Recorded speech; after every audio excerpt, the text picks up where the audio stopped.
Initiale qui flotte au vent, LB. Le drapeau est sorti d'un autre âge, c'est celui d'une forteresse fière d'elle. Comme un rêve, la Bellevilloise flotte sur le temps. Elle fut au fait de la vie parisienne, puis on l'a oubliée. Mais la Bellevilloise est de celles dont l'histoire déborde les murs. Là, en haut de Belleville, rouillée mais debout, elle était ce baril de poudre qui attend sa mèche. La mèche avait 3 têtes. Un matin, au tournant du siècle, rue Boyer, l'étincelle a eu lieu.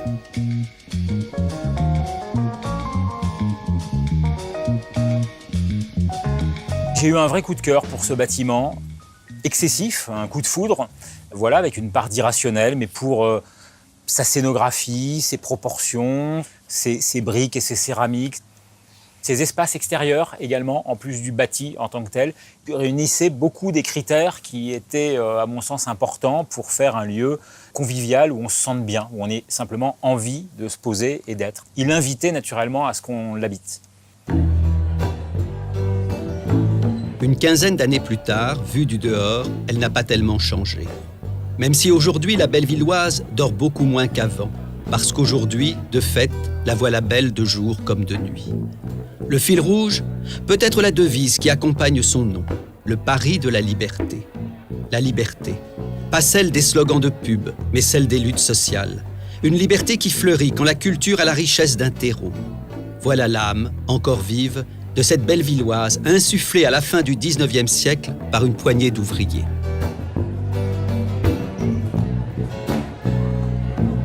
On ressent combien ce lieu, fondé par une dizaine de mécaniciens, est très habité. Et ça, c'est quelque chose qui nous parle, qui fait appel aussi à un imaginaire. La haine est le déficit de l'imaginaire, disait Graham Greene. Ce lieu faisait la part belle à l'utopie, à l'invention, à cette idée que impossible est un gros mot. Quand on a lu l'histoire de la Bellevilloise, à savoir le projet des fondateurs, c'était de concevoir un lieu qui donne l'accès pour tous à l'éducation politique et à la culture. Donc la culture étant l'éveil, c'est rentré en résonance.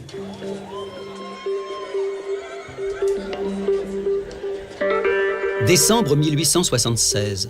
Le feu de la commune continue de crépiter, surtout à l'est, dans le Paris ouvrier. Inspirés par Proudhon, 18 mécaniciens et 2 cordonniers fondent une coopérative ouvrière de consommation. L'heure est aux utopies socialistes. Le projet ne manque pas d'ambition, mais les débuts sont modestes. Un dépôt d'épicerie qui ouvre 2 soirs par semaine où on assure la vente après le travail. Le succès est pourtant immense. À la veille de la Première Guerre, la Bellevilloise compte 9000 sociétaires. Jean Jaurès y tient des rassemblements, activités éducatives, culturelles, soins. Pendant 60 ans, la Bellevilloise va jouer un rôle déterminant dans la vie économique et sociale de l'Est parisien. Passé bouillonnant, auquel Renaud, Fabrice et Philippe voulaient justement rester fidèles. Il a fallu inventer un projet cohérent, un projet contemporain qui ne pouvait pas être celui d'une coopérative ouvrière, ça n'avait pas de sens. Nous, on est des entrepreneurs culturels, donc on cherchait des salles de spectacle pour nos artistes à Paris, on cherchait des lieux de débat, un lieu de croisement d'artistes, de politiques, des médias, bref, que tout le monde se retrouve et que ça soit surtout un lieu ouvert. L'idée d'un lieu de foisonnement culturel était présente dès le début. Ce qui était clair, c'est qu'on avait envie d'un lieu de décloisonnement. On est spectateur, citoyen, fêtard plus ou moins, intellectuel, etc., qui avait l'envie que ces personnes trouvent un endroit, qu'ils aient envie de le partager ensemble, et que parfois, ça se croise.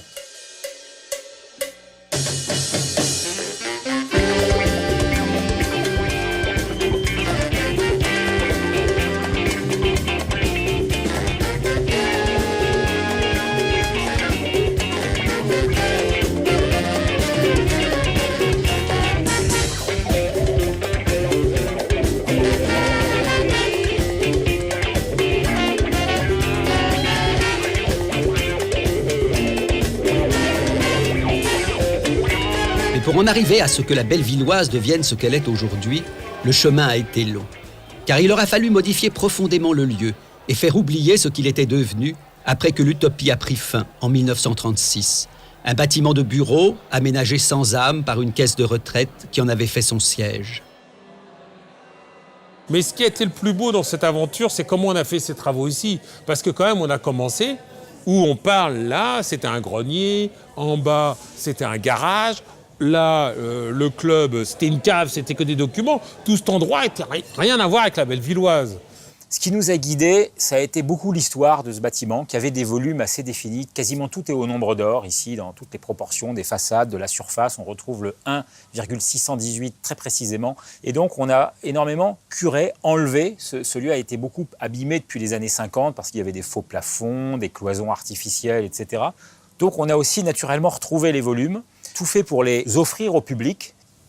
J'ai dit à Renaud, on va faire un bar et un café, ça sera déjà stade ouvert. Donc j'ai ouvert le portail, j'ai écrit café avec la peinture. J'ai dit à un ami à moi que tu as besoin d'un showroom, mets tes tables et tes chaises dans la halle aux Oliviers. Et on a ouvert comme ça, du jour au lendemain. Utopie, on a dit, littéralement un lieu qui n'existe pas. C'est bien l'impression que la Bellevilloise peut donner. Loin de tout, le kolkhoz Art Nouveau ne ressemble à rien de connu, ce qui attire et séduit. Irma est arrivée ici avec sa petite guitare, seule. On l'a fait faire 3-4 concerts. Indy Zara nous a fait 3 concerts dans la halle, 4 concerts au forum et après dans le club. Ça se passait en groove et on avait des gens qui travaillaient avec nous aussi, qui avaient un certain talent et qui trouvaient avec qui il fallait qu'on bosse et tout ça et tout. Et puis on est ouvert. Amigo, não vá se entregar. Eu sei que tá ruim de aguentar, mas Deus tá aqui pra ajudar. Não deixa esse barco afundar. Eita vida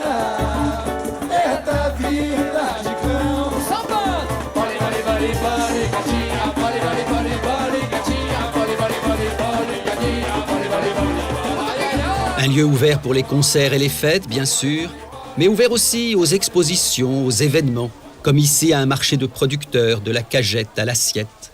De fait, ça circule dans la Bellevilloise. L'air, la lumière, les gens. Sans doute d'abord grâce à son espace, comme un pied de nez au Paris bourgeois, ses mètres carrés inabordables et ses espaces étriqués. La Belle s'impose hors format. On y a la place pour exister. Et puis, il y a les réunions, les débats, toutes ces occasions qui sont offertes aux citoyens et aux responsables politiques de se rassembler et d'échanger.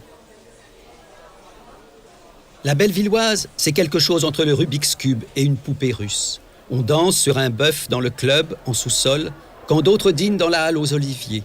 On prend un verre dans le forum avec 500 personnes au-dessus de la tête, réunies dans les 500 mètres carrés du loft. Si le temps le permet, on va fumer sur la terrasse. Chaque week-end, 2000 personnes se retrouvent là. Chaque semaine, ce sont 5 ou 6 événements, ouverts ou non au public, et plus d'une dizaine de concerts.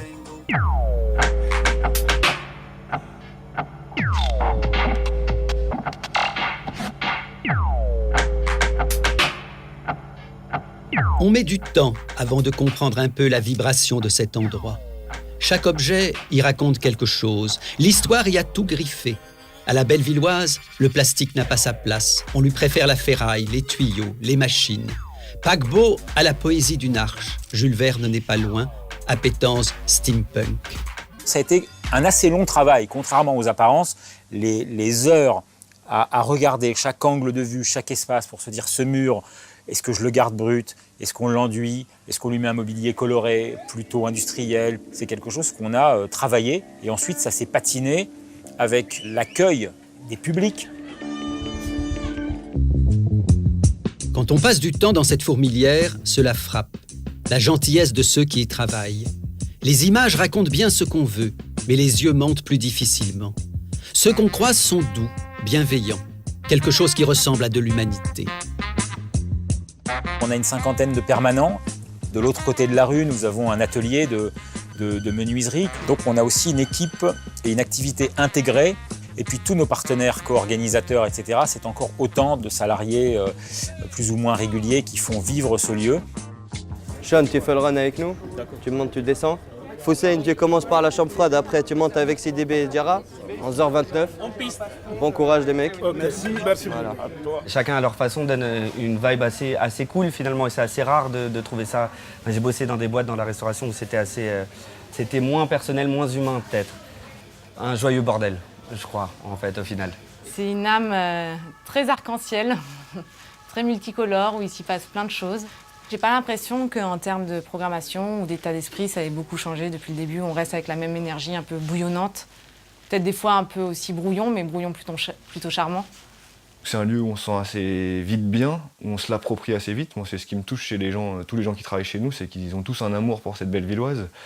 En tout cas, ce que dégage la Bellevilloise rend les gens effectivement plutôt sympathiques.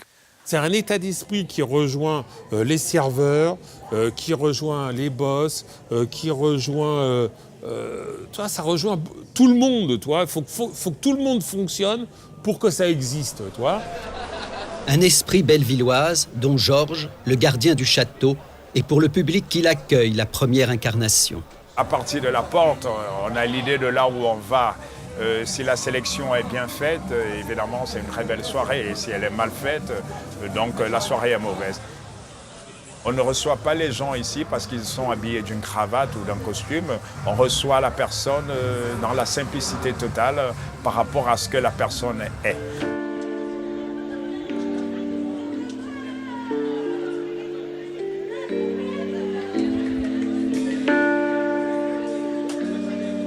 De tous les lieux qu'on a fait réémerger ces dernières années, la Bellevilloise reste celui qui a l'identité historique la plus forte. Et d'ailleurs, de toutes nos entreprises culturelles, entre guillemets, c'est ici, à la Bellevilloise à Paris, qu'il y a la culture d'entreprise la plus forte. Des fois, on nous dit, la Bellevilloise, oh, ça y est, maintenant, ça roule. Ça roule pas, ça fonctionne. C'est un fonctionnement que tous les jours, toutes les semaines, l'équipe dont nous parlions contribue à le faire vivre, parce qu'il y a un renouveau permanent de programmation. Et donc, on va continuer ce travail avec tout ce qu'il a de nouveau tous les matins. Alors, aujourd'hui, où en sommes-nous? Si la Bellevilloise n'a pas tout dit, quel nouveau projet mijote-t-elle encore? Eh bien, c'est sur son toit qu'il faut aller voir. C'est là, où différents règnes prennent vie, que se prépare le futur de la Belle. Un espace, mi-terrasse, mi-jardin sauvage, avec sans doute l'une des plus belles vues de Paris. Et sur ce toit-terrasse, un autre, encore plus haut. Utopie, on a dit. En effet, rien n'est impossible.